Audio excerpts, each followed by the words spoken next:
أبعتي حبيبي دمسهم دكامة عايتي حلاوة لكن لازم تعمل Buona Pisa, Ana Pisa, inuma yu wanti zi media wa tataratti gochaa jirtan kun bultii akka wal ajjeesnu, akka wal hammeesnu, akka nama wal jibbinuuf nu kakaasaa jirtan.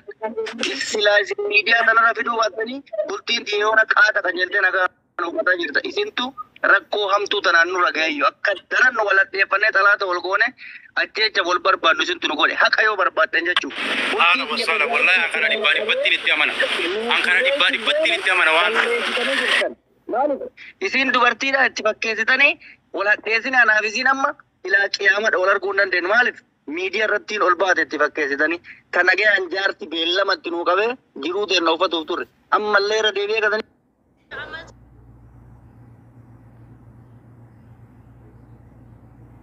Mubarak tu bultii kiyya diige sanii nyaatti irratti Mubarak akka inni hin diigne dhugaa jiru. Dhageeffadhu waa'ee Mubaarak dhageeffadha.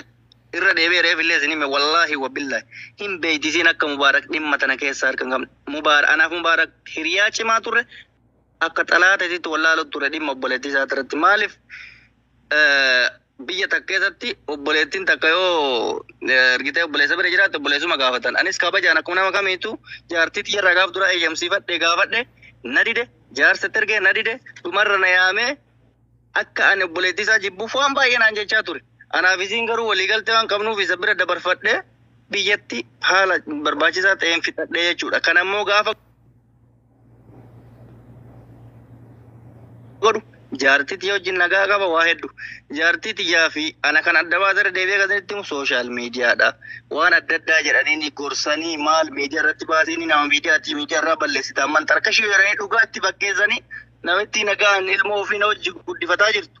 Na jalaa baasanii Mubaarak dhimma kanarraa quban qabu inumaa Mubaarak ishii sappoorti godha. Na duuba hamatu turan. Akkanatti bultiitti akkana qabatanii akkana godhanii ani keessaan qabu obboleettii xiyya barbaaddu saqqalii barbaadda jeeti gumaan hin gaadhu. Mantarkashii jechaanii ture haqa yoo barbaaddan jechuun wallahi yoo billahi. Ani Mubaarak hidhi xaaru ture namni akkamitti akkana jedha yoo danda'e bakka dhiisii dheeni gorsuu ni danda'a malee obboleettii xiyya hin beeku maali akka barbaadde godhi eeni obboleettii fititti namni akkamitti nama erga jedhu itti aaru ture. Kanaaf kan ammootu warra miidiyaatu beene malee Firaa'ol sirriitti beekte akka Mubaarak waa'ee kana keessa harka hin qabne amma miira ofii aarii ofii ibsachuuf isa keessa galchite malee baay'ee citee beekti. Osoo amma namni tokko ol baasee ilmooteetiin kakadhu waan kana Mubaarakii godha yaaniini kakatuu miti afaan ofiitiin baaftu. Dhugaan Rabbi yoo barbaaddan jechuudha. Sobaan namni jiraatu hin jiru. Kanaaf Rabbii fi laayee yoo sodaattan nurraa gadi bu'aa. Galatoomis. Dhageessan miti ammoo kan biraa jira kana jechuudha. Obboleettii koo kabajaan na gaafatte kanaafan dhaqee fiduu hin barbaadu already miidiyaa ana dhufee akka dubbatu hin barbaadu haqa koo Rabbi dubbata. Beekaan fide siluma waan fakkaanne waan namni namatti kolfu waan namni yaa obboleesso an haga dhumaatti wallaahi ka Rabbi na argu Firaa'ol utuutiin firoo qabiitii gubbee isaa qabii kakadhu jedhamte anuu nan dagadhe malee tun jedhe hin kakattu maaliif hin beetti akkanitti duddubbaan jaarsa kee qabadhu bareechi akkasitti wajjin jiraadhu akkanatti wajjin jiraadhu ijaallaali. Duuka deemteen keetiin ana turiidha.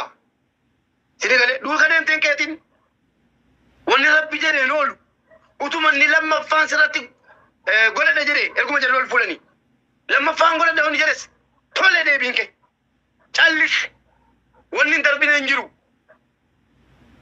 jedhee gossuun ala obboleettii kee dhorkeen dadhabe ana piraayiveetii dhagaa waan kootiif obboleettii kootiif Firaa'ol waan dhoksaadha. Waa hedduu itti himeen jiraan. Waa hedduu waliin haasofnee jira. Kabaja keetiifan suuqii kiyyatti si waamee, isii si waamee, Sumayyaan hin jirti lubbuudhaan waa soojjiin dhufte gaafa sana argiteetta. Gaafati immoo poolisa dhattee fudhachuu dhattee gwaddeenyaa kee mana kootti ergite gwaddeenyaan kee bareeda dhaabattee Firaa'ol dhaggeeffadhu.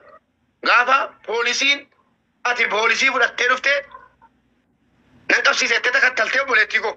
Gaafa siin mana kiyya dhuftu gwaddeenyaan kee Sumayyaan lafa dhaabattee Mubaarak garaan na dadhabe Firaa'ol poolisii fidachuu dhatte ati obboleettii keetii wajjin obboleettiin kee mana kee jirti maal wayya naan jettu maaliif kanarraan dubbanne ati maalan siin jedhe deebiin koo maali Firaa'ol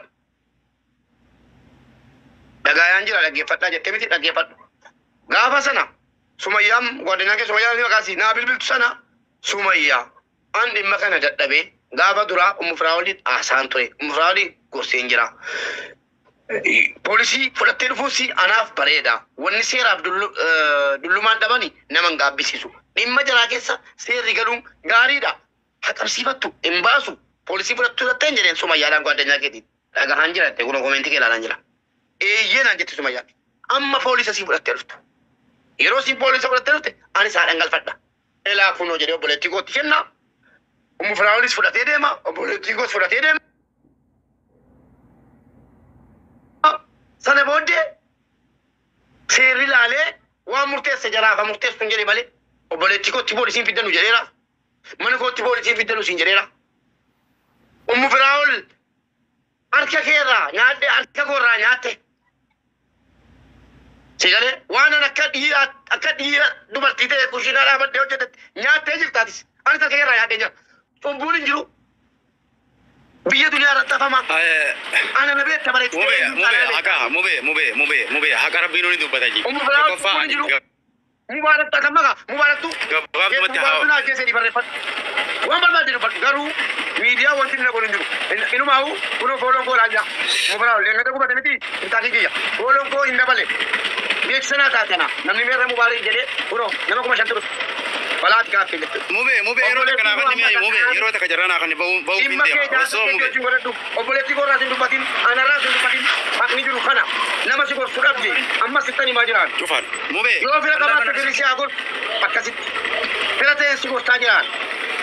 Wallaahi soba waa'ee uummanni sooshaal miidiyaa jaarsa kee irraa akkuma nama jedhee deeme walirraa si bageessa. Jaarsa kee dhimmi kun dhimma jaarsa kee si qofa laallatu malee dhimma obboleettii kiyya si laallatu miti wallaahi shari'aadhaanis ta'e seeraanis ta'e amma seera yoo dhatte gaafa sana sontan seera dhaqaa sin hin jedhe.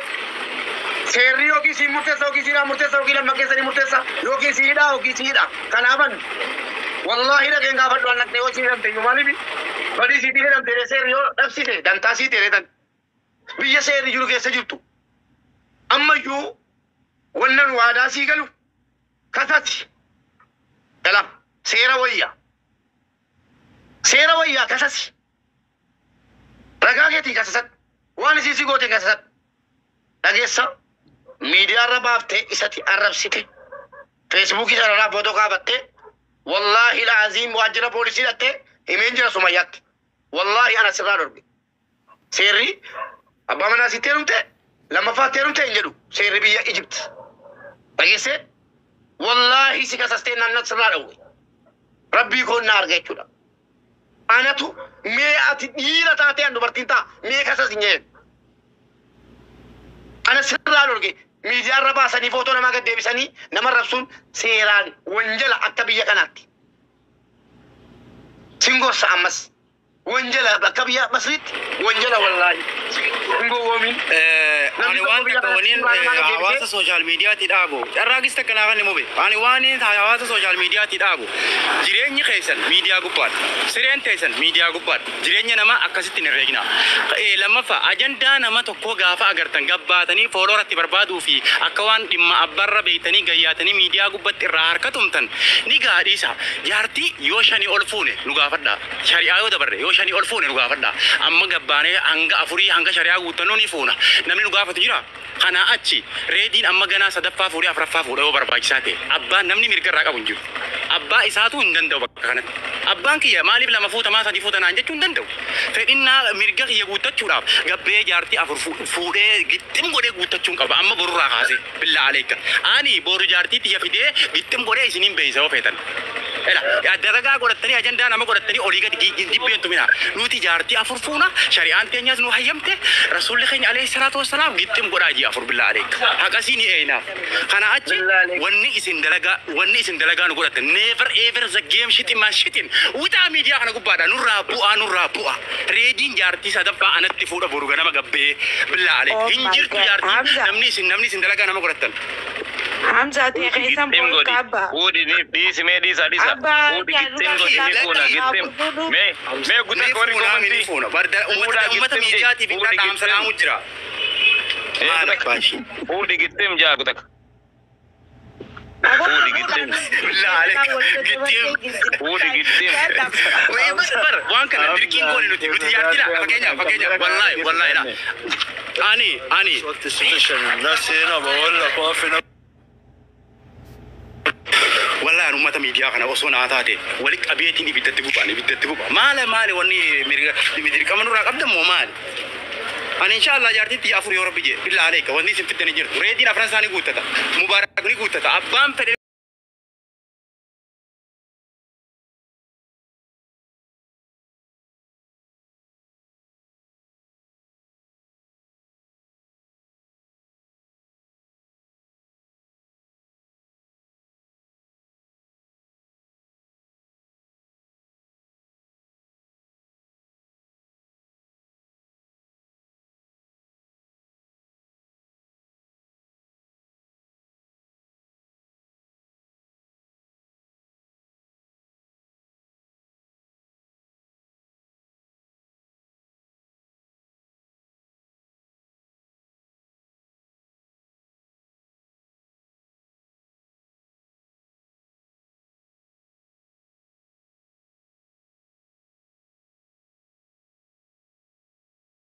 dhufee sargiin nu godhame walitti dabalamne nama maatiin gosti na beekuan ani asirrattis bayee dubbachuu fi maatii isaatu na wajji jira jara narra kadhean haga ammaa kana wajji jiru maatii isaati dhagaartani inni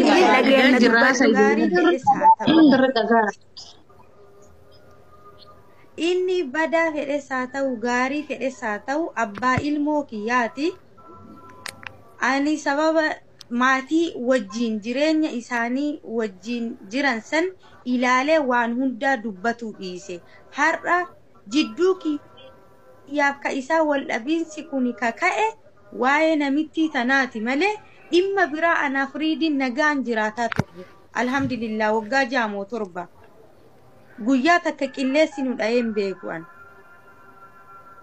dhimmi anaaf inni jidduu kenna kana gale shayxaan manamitti masilxee tana malee kakana hunda godhallee har'allee borullee irra deebi'ee mubaarak musammaati asirratti ba'ee beenee jira keessa ta'e qaraayyuu akkasa ta'een beena والكل همي keessa nan galchu dubbiin jedha ol إن بوي galchu nan galchu أبشر وما